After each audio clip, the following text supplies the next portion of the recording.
welcome to this week's return of What's Newman.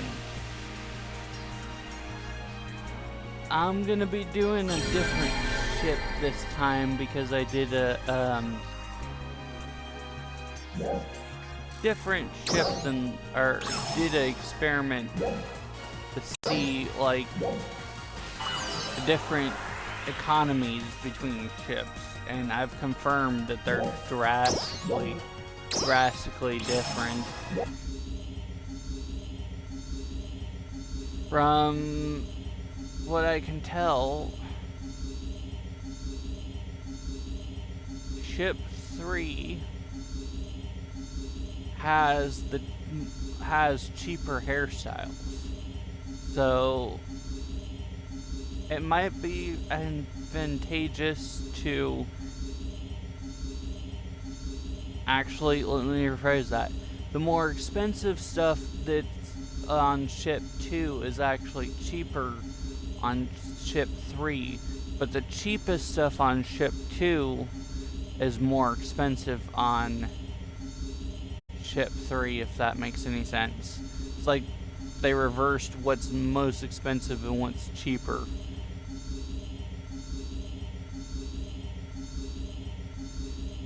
Or inverted the price tags, if you will. So, for example, the cosmetic, I think it was eyes, contact lenses, whatever you want to call them, eye models, that is on Ship 2 for 250 Mista, whatever it's pronounced. On Ship 3, when I was looking at it, it's going for 2.5 mil. Same exact item. Meanwhile, the hairstyles, such as the newer hairstyles, or returning hairstyles, I should say, because, well, they have a returning recycled thing of previous MTNs and motion change tickets, whatever you want to call them, emotes and hairstyles. So I'll scroll down here. This hairstyle. This is Ship 3's price for it. On Ship 2,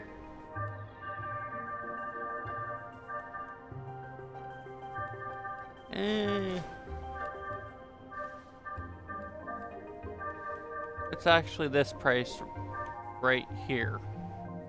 This one, the 38 mil with 889K. That's the cheapest price for this last I checked on Ship 2. Granted, this was a couple weeks ago, so it could have gone up or down since then. But yeah, I've confirmed with this experiment that it may be beneficial to have multiple characters across multiple ships so that you can take advantage of the different economies and buy items where they're cheaper on one ship. Just buy 2 of them and unlock them for all characters, and there you go.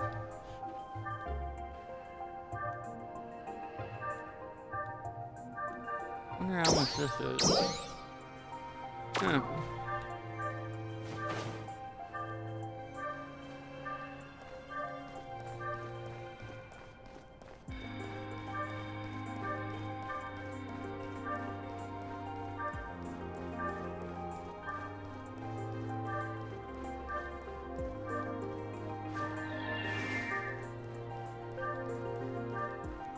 I do not have my What's Newman character on the ship, just a brand new character, hence the slight differences from last time.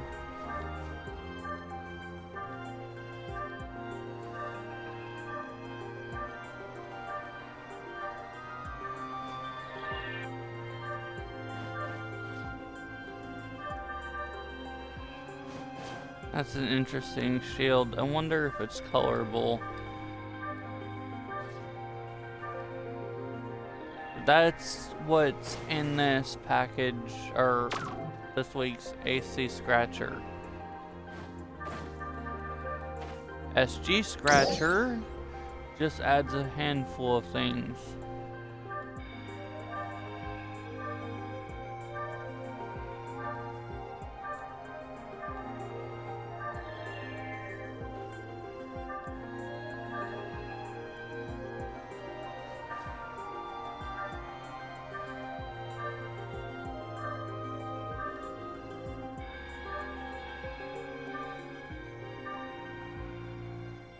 And these two music discs are the last of what's new on the AC Scratcher.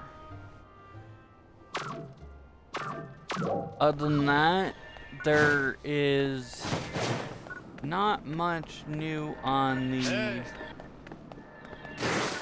event side.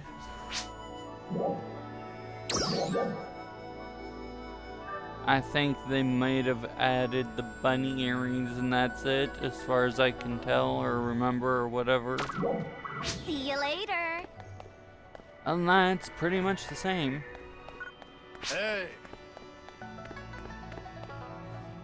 Now, Welcome. as you can see, there's quite a bit of differences too as far as what's popular on each ship. So, as far as I can tell, because I did not read any of the patch notes, See you later. this is literally all the update contains. Welcome.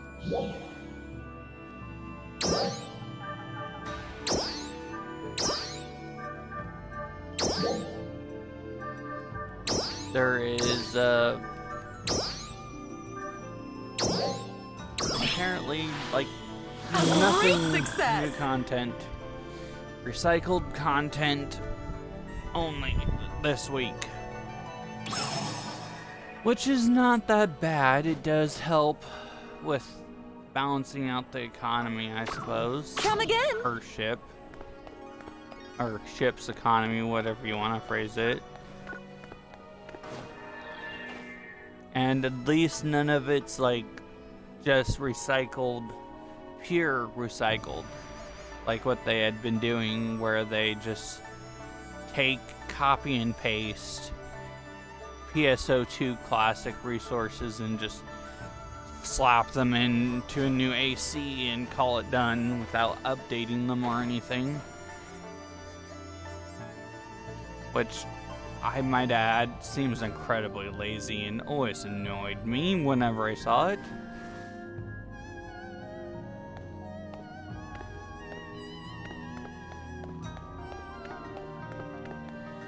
But I do say this character, other than the lack of sunglasses, looks virtually identical to my pre-existing character.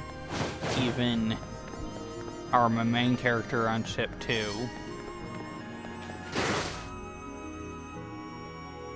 Even down to the weapons, which I have the flamey hole, among others.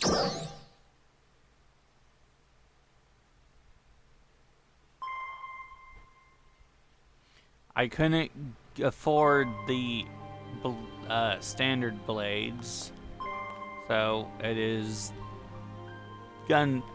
machine guns as the primary.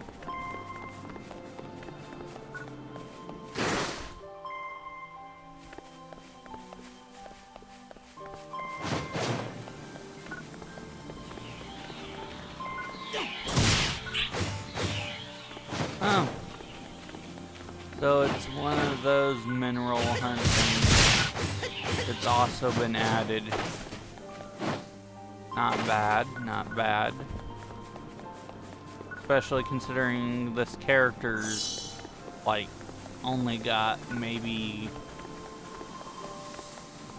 4 4 hours playtime on it. So, material additions or stockpiling is necessary at this point.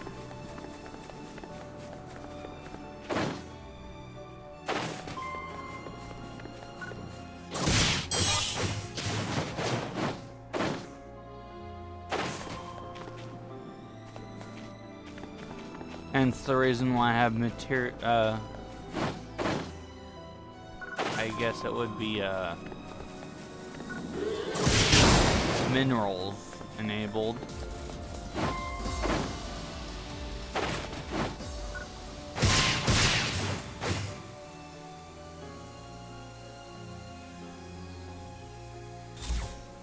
Now, because this is pretty much all there is to the update, I'm gonna move on to the dreaded second segment of my videos.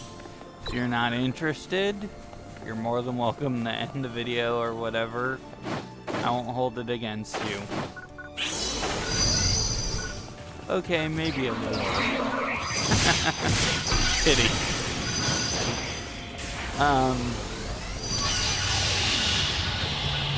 So, today's rant is courtesy of the Xfinity commercials and my experiences on their claims versus their actual claims. First and foremost is their lightning fast speed claim. Well, they claim it is lightning fast. However, in all honesty, there is no such thing as lightning fast speeds when it comes to data transfer as of yet, due to the fact that there are no teraflop per second data transfer speed. And for those not in the know, teraflop is actually the theoretical next step after a gigabyte. In other words, 1,000 gigabytes equals a teraflop is the theoretical next step after terabyte. Sorry. So, 1,000 terabytes equals a teraflop. Just like 1,000 gigabytes equals a terabyte. They barely have 2 gig to 2 gig internet transfer speeds anymore. Xfinity happens to be the only one running or supporting a 2.5 gigabyte transfer speed for a single device, with everything else running 2 gigs max. However, from my experience, those devices rarely even go up to 2 or 2.5, even though that's the maximum they're supposed to be able to run at. Now, the second claim is they claim enough bandwidth for hundreds of devices. Well, we're running the 2.5 gigabyte plan. We're lucky to get maybe 200 megs per second on a good day, and only have 15 devices using bandwidth. And at least 3 or 4 are constantly being kicked because there's not enough bandwidth.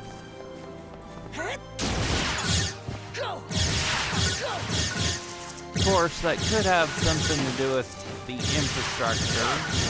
Comcast has noticeably been adding more equipment without updating the infrastructure as far as the landlines and junction boxes and whatnot that they need to connect to the central hubs to provide the services. In fact, in my previous hometown,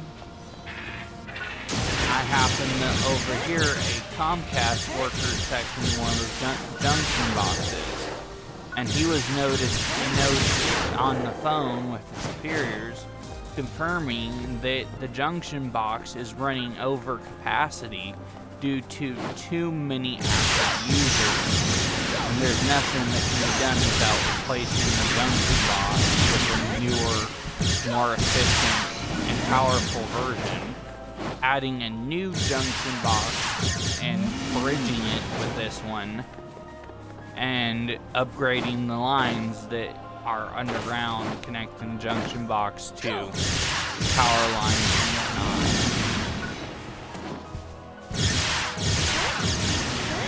So, from that, I can kind of understand why they're kind of inaccurate, but at the same time, the fact that they can still bother to claim it is, let's just say, infuriating.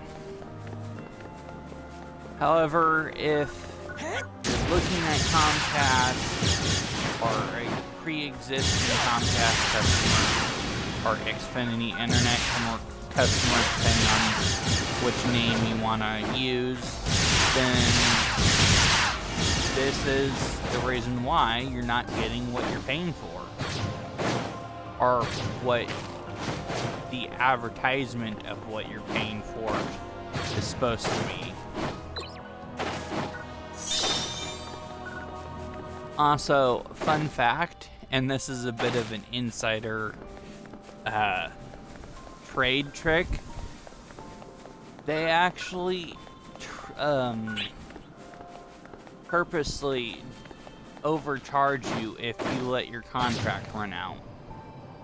You've got like a month after your contract ends to sign up for another contract to lock in a rate, otherwise you'll be paying 2 to 3 times the amount after the contract ends. In fact, they purposely raise the price to force you into a different plan / contract because they want you to do different things. I don't understand the idea behind it fully, but I guess they want you to constantly have different channel bundles mainly on top of any whatever service you're getting, and so you have to pay for the extra add-ons because the channels you used to have are no longer in the channel bundle, or at least that's the general explanation and gist of what they try to do. However, the fact is, unless you add a new contract to lock-in rate, regardless of what plan you had previous contract or changed to, you have to keep an active contract if you want low prices. The moment you go for more than a month after the contract ends, you will literally regret it with the price tag of the monthly bill. Doll's presence detected. Look out! And it's actually commonplace for people to end up in that trap, where they go from paying $150 for TV, phone, and internet a month. 2 months after the previous contract ends, they're suddenly paying $300 or so a month, because that's the trap. So, if you happen to be one of those people who find themselves in the trap, or your contract's running out, that's the way to avoid the trap in its entirety. Of course, it is a pain in the butt to do a new contract every time that previous contract ends, so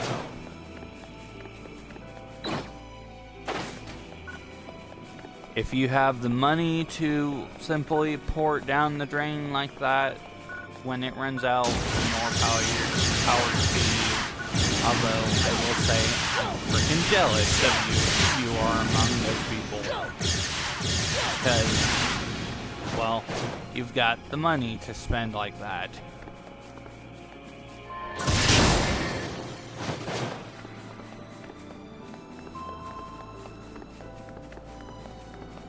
Anyway, so that concludes the rant section of this episode's Once Newman. I do not know if there is anything else in this update, otherwise I would be covering it. And yes, again, this is a relatively new character. I've only had it up for 2 hours, and mostly due to the reason why this character looks like he does is because I did daily logins and had the all unlocks on some of these items. So this concludes this week's episode of It's ringing. This concludes. Let's do this. This concludes this week's episode of. Come on, give me the camera angle. Really? There we go. This concludes this week's episode of What's Newman. Until next time, everybody. And yes, I used old school camera tricks. Bye.